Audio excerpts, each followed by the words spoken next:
Hello there viewers, welcome to episode 2 of my lesson series for Forza 4. This episode is going to be on learning manual gears. Learning manual gears is actually quite an important step to becoming a top racer, and is something I would highly recommend. Okay, I'm just going to start off by saying learning manual gears might seem quite daunting at first. You might think that's too hard for me. Maybe I'm not good enough to do manual gears. That's for the top players. But that's what I used to think. There was a time when I was playing Forza 2. I used to use all the assists with automatic gears, and I thought, manual gears, no assists. I'll leave that to the top players. I'm not going to bother learning that. But then I wanted to become one of the top players, so I thought, well, I'm going to have to learn it. I just have to learn it. And with practice, with dedication, you become a better player. There's no two ways about that. So if you want to become a better player, you just have to learn to drive without the assists and with manual gears. It's just one of those things. Okay, the first thing we're going to talk about is the control scheme. So if you just want to go to your profile and then options and then controller, I use the default layout 1. So you have X button for shift down and B for shift up. I'll talk about this in the next video, but I swap handbrake and clutch. I turn that on so that the handbrake becomes left bumper and the clutch becomes A. You'll see why that's useful in my manual and clutch video, which I'll be making next. The main reason is just that A is next to the X and B buttons. It makes it a lot easier to change gears. So yeah, that's the control scheme I'd recommend. Quite simple. Up gears is on the right with the B button, and X down gears on the left. I'm just going to go through the main benefits of using manual gears over automatic. And the first one is improved acceleration. The main reason why manual is better than automatic is that each gear shift is quicker. So obviously during a gear shift you're not really accelerating, so you want to minimise the amount of time you spend during a gear shift. Now in automatic the gear shifts are quite long. Manual, they're a bit quicker, or quite a lot quicker, and then with clutch they're even quicker. So every time you take that step up you decrease gear changing time, and therefore you get back on the power earlier and you accelerate faster. So if you're alongside someone who's an automatic and you're a manual, you're always going to beat them in a straight race. This first clip I'm going to show you is a direct comparison between a Dodge Viper, one in automatic, one in manual. It's a straight drag race, and you'll see that the manual Viper pulls away. From the gear shift from first to second, that's where most of the damage is done. I wrote the point earlier that you'll notice most of the benefits in lower gears. So from first to second tends to be where you'll notice the biggest difference. Say from 4th to 5th, 5th to 6th, the benefit isn't as great. So off the line or out of slower corners, that's where you're going to benefit the most from using manual. Also, another thing I've noticed is that faster cars, so R1 cars, R2, their gear shifts are already very fast. So the benefit you get from manual is a lot less in faster cars than it is in, say, F class, E class, D class. But it's still very much noticeable in A class, S class. It's only when you get to R2 and R1 that you start not noticing it as much. But it's still worth learning if you do race those classes. So if you take a look at the breakdown of those 3 drag races you just saw, you see that the DS3, the slowest of the 3 cars, has the biggest gap between manual and automatic, nearly 3/4 of a second over a quarter mile. Dodge Viper, half a second, that's over half a mile. And the R1 Bentley was dead on the same. I think you get the picture there. Slower the car, the bigger the gap. Okay, moving on. The second benefit of using manual is that you have an increased top speed. The reason for this is on automatic the car changes gear quite early into the gear. Normally, well, in this DS3 example, 6,000 revs it changes, whereas on manual I was changing at 7,000, so you get more speed out of each gear. Now if we just take a look at the speed at which the car does the gear changes for this Citroen DS3, when it changed into second gear, on automatic it was at 33 miles an hour, and on manual it was at 41 miles an hour. So you get an 8 mile an hour deficit in automatic, then that's just one gear. For going into third gear, it was 54 miles an hour in automatic, 66 in manual, so that's just another 12 miles an hour. Okay, I think you've seen enough there. Moving on, the third benefit is less gear changes. One principle of a gear change is that there's no acceleration during it, so you want to have as less as possible. You want to have a small amount of gear changes, so to minimise the lack of acceleration. You saw it in that DS3 clip. I didn't actually change into fourth gear, so just over a quarter mile I did one less gear change, so there was less time spent not accelerating.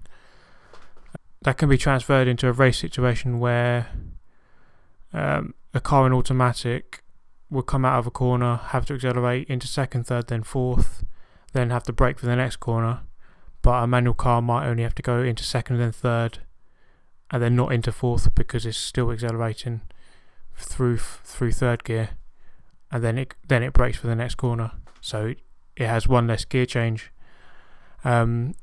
Normally you'll save about anything up to about 10 changes per lap. That's a maximum. Normally it's probably about 3 or 4, and I think that's enough on that point. Okay, so your last benefit is that you can control oversteer or understeer better by keeping the car in gear. This is more of an advanced technique, so I'm not going to go through it too much here. If you watch my next video, which I'm going to make on manual clutch, then I'll explain more of it there. But the basic idea is that changing gear creates oversteer or general unbalance in the car, especially halfway through a corner. So the benefit of manual is that you can keep it in one gear to prevent the car from doing that. But on the other hand, you can deliberately change gear at a certain moment to create better turning angle, so your car turns in better or oversteers if you want it to. But like I said, that's more of an advanced technique, and I'll show you how to do that in the next video. Right then, let's move on. I'm going to show you how to actually learn how to do manual. So from the main menu, I'll just go into free play, hot lap. Now choose a relatively low power car that's quite stable. I'll choose the Golf, that'll be suitable. Nothing too fancy, keep it simple. Yeah, and then I'll go to that'll do, speedway. Just anything with a long straight. We're just going to learn how to go back, just learn how to go in a straight line, changing up and down gears basically. That's the first phase. What your assist might look like is this, something like that.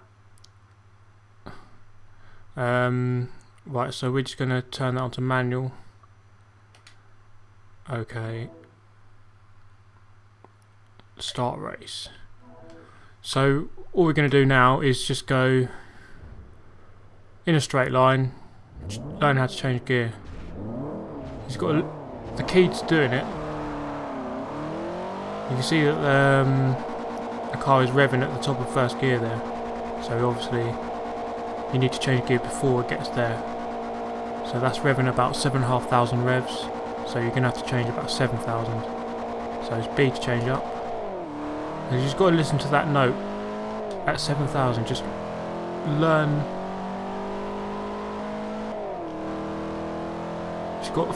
You have to familiarise yourself with that note, because the key to doing manual is that you have to do it without looking at the speedometer. So what I'll do is just keep going back, just keep going up into 5th gear, remembering, try not to look at the speedometer. At first you want to, but eventually you should learn not to. So just keep practicing that basic motion of going up gears up to 5th, then slowing down.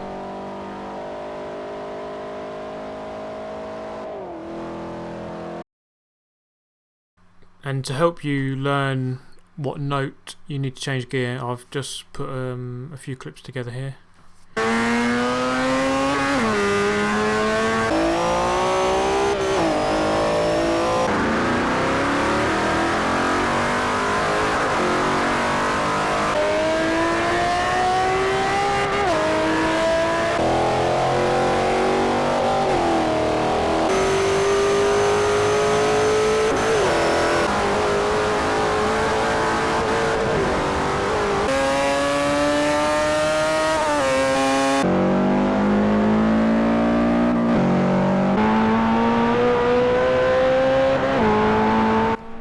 So the key to learning manual is learning to do it by ear rather than by what you see. So with practice you'll be changing gear by sound rather than looking at the speedometer, because all the time you're looking at the speedometer, you're not looking at the car, you're not looking at where your opponents are, you're not looking at the apex, things like that. So that's why sound is important. So by all means turn up the volume, do whatever. Just as long as you can hear the car clearly, perhaps even turn down the music. I don't have music on when I play, and turn down the other cars, turn down sound effects, or turn up your own car volume, but turn down the other cars. Anything that can make your car sound clearer is helpful. So that's how I'd recommend you do it. Start off on a straight line track, so just going back and forward in a straight line, don't have to worry about corners. Then choose a track with corners, so even just one of the benchmark tracks again, just a simple loop. And then once you feel confident with corners, then I suppose you can go online and put yourself in the deep end. Okay, so just a few tips on the side. The first one is that when you go over a crest in the road, so just a steep hill basically, the revs of the car are going to kick up a bit. So in this example, Camino Viejo, coming up to the last corner, there's a large crest. I go over it, the revs kick up, but I don't change gear. Now the reason for that is that as you go over a crest, there's less gravity acting on the car, so the wheels will want to spin more and therefore the revs kick up. So don't let that fool you into changing gear too early, or if at all. Okay, this next tip is about changing up a gear when you're going into a corner. Sometimes it's best not to. Let's say you're going into a corner and your car's revving quite highly and you want to change up a gear. If you're about to go into a corner, you're going to change up gear and then go back down a gear, so sometimes it's best just to stay in a gear. Okay, the clip you can see is around Mugello. This is a track which proves my point quite well actually. There are a lot of long corners where you don't have to change up gear, and in this clip you can see that I'm staying in third gear because as I'm going into a corner I could change up to fourth, but if I did change up to fourth I'd just have to change back down to third again, so I'll just keep it in third because that's just a lot easier.